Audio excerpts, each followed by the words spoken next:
First, let's look at the potentiometry at zero current. Again, potentiometry. Metry means measurement. Potential means measurement of potential at zero current. Earlier we have shown this plot. The vertical axis is for potential, the horizontal axis is for current or current density, the center is for zero current density. On one side we have positive current, means it is a so-called galvanic cell. The electrochemical energy stored is converting into electrolytic. On the other side, with negative current, we have so-called electrolytic cell.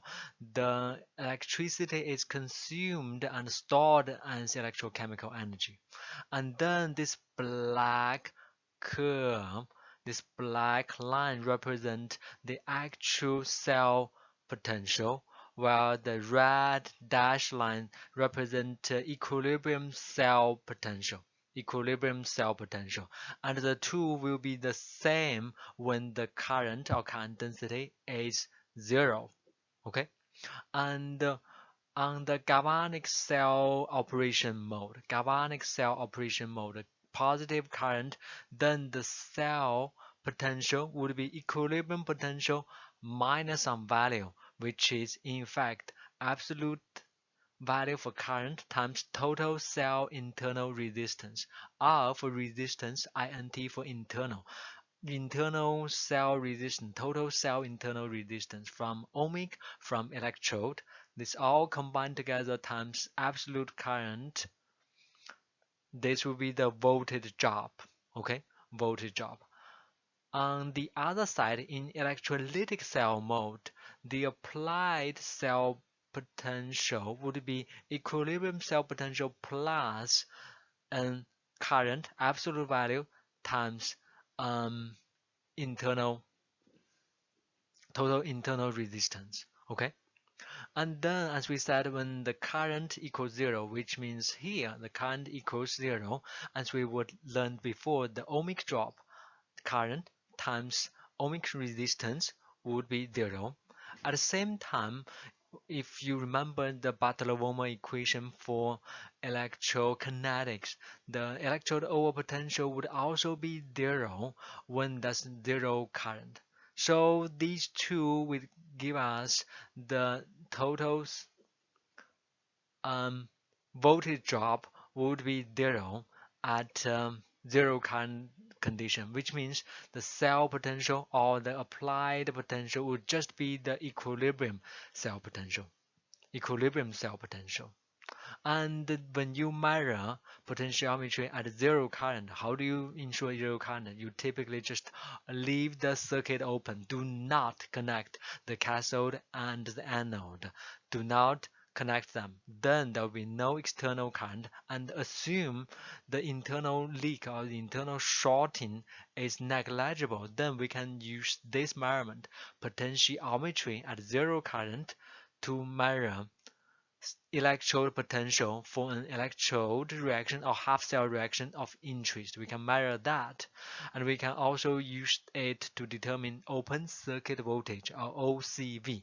O for open, C for circuit, V for voltage. OCV, determine open circuit voltage for the electrochemical cell.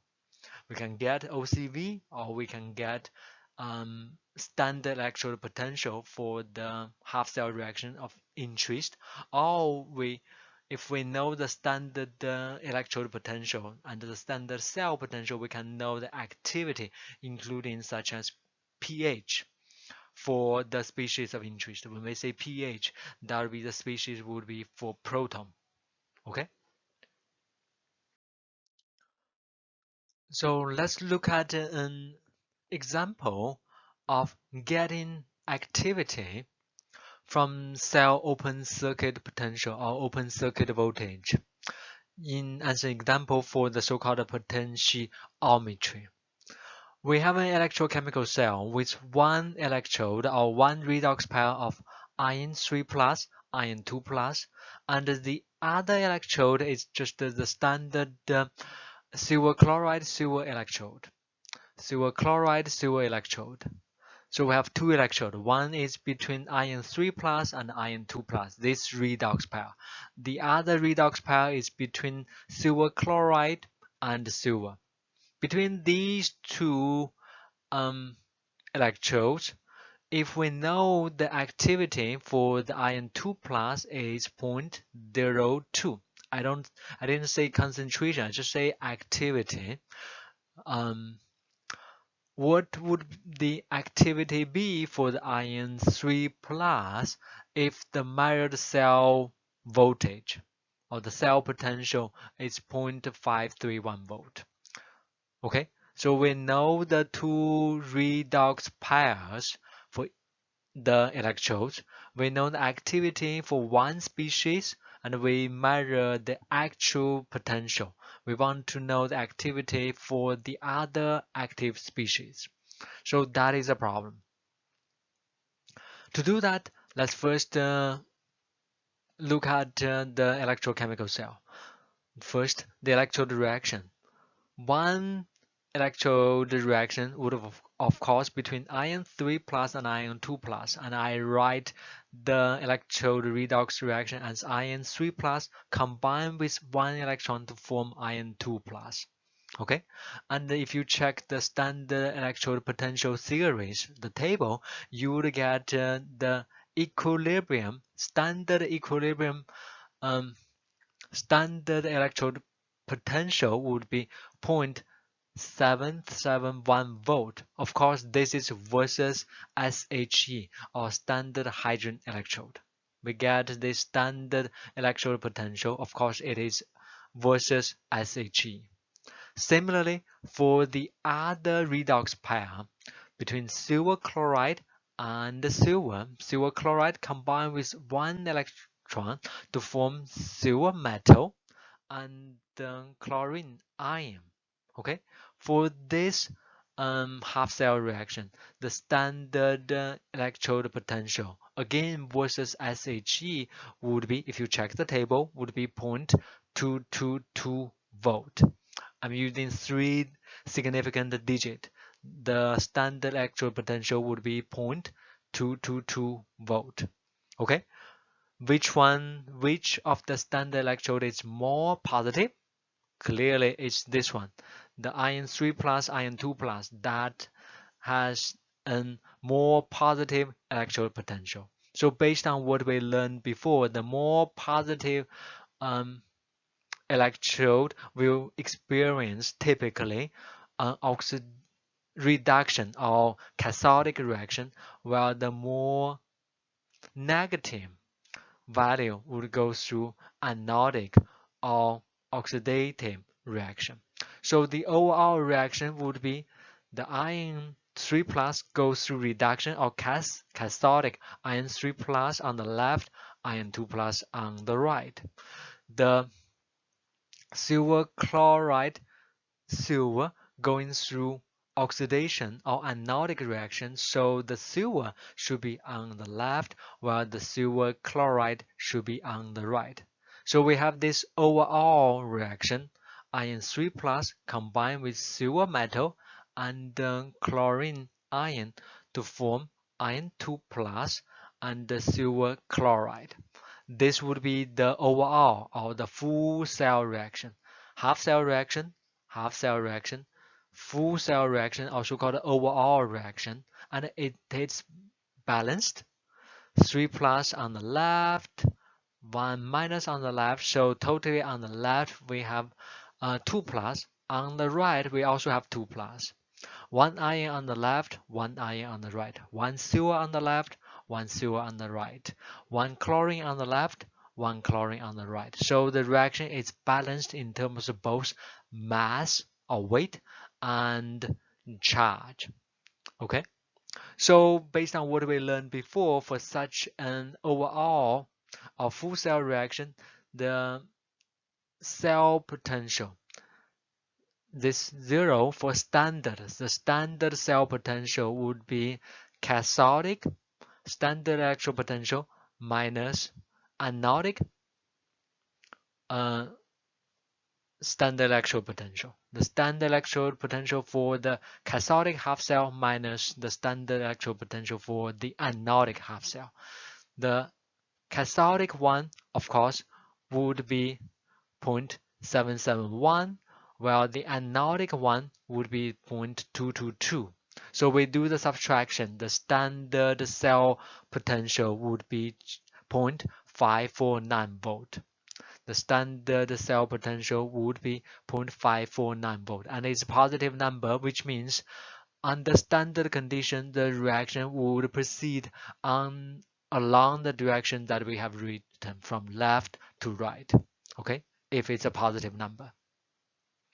So from what we learned before, the Nernst equation for the full cell, the Nernst equation for the full cell would be standard cell potential minus RT over NF times natural log of Q. Q would be reaction quotient.